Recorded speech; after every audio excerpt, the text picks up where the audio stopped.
The Ashbourne Pinotage Cinsault is a wine that I'm particularly proud of.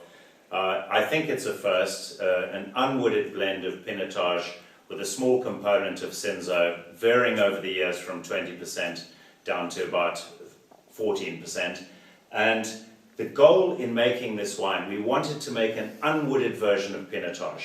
Had we done that from our own terroir in the Himmelnade Valley with its heavy clay, with its cold maritime influences, we would have had a tight, austere, impenetrable wine requiring the air exchange of a barrel to open up and time in the bottle to become accessible. Here, this is a wine we sell in the year of production. By going to a warmer area, and in this case the Swartland, we were able to get lower acidities, significantly higher pHs, and a kind of an early, easy vinosity in the wine. And secondly, by going to the Swartland, we were able to find decomposed granite soils.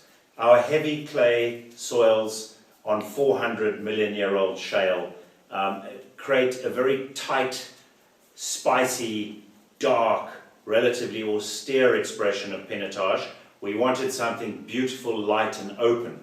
And decomposed granite, if you think of the wines of Beaujolais, different grape to Burgundy, but Gamay, on decomposed granite soils, have this beautiful, easy, open perfume quite early in their life. Whereas if you move up into the very clay-rich soils of the Côte de Nuit, an area like Gevrey-Chambertin, for example, you would have something quite muscular, structured, tight, and possibly austere on release, needing time to open up. So we were able to, by finding a warmer area, decomposed granite soils, we were able to get this beautiful, early, easy vinosity and perfume.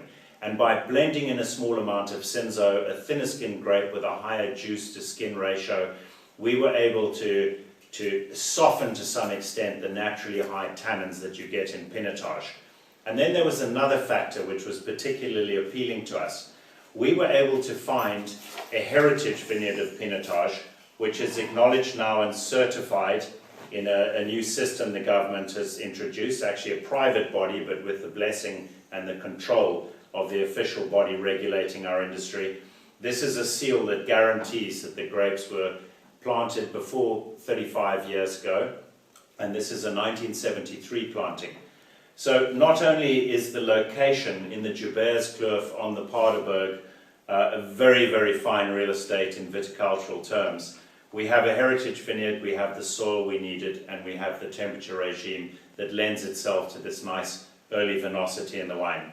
Our model, for want of a better analogy for this particular wine, is certainly a lighter bodied red, but we thought of good Cru Beaujolais of the lighter style, Brouilly and Fleury, where you get this beautiful, early, easy vinosity and perfume on the wine. This is a wine we serve chilled, and we find it has a surprising number of attractive food matches. The other nice thing symbolically about this wine, not only are we working with South Africa's national grape Pinotage, we're working with Cinsault, which was once our workhorse grape and amounted to as much as 80% of the vineyard plantings in South Africa.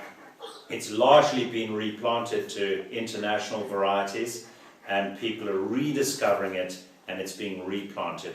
We find this quite an exciting wine, and also this is the very first time from our first vinification in 2017 of that vineyard that vineyard has ever had a voice. Previously, the grapes were lost in a much larger cooperative blend.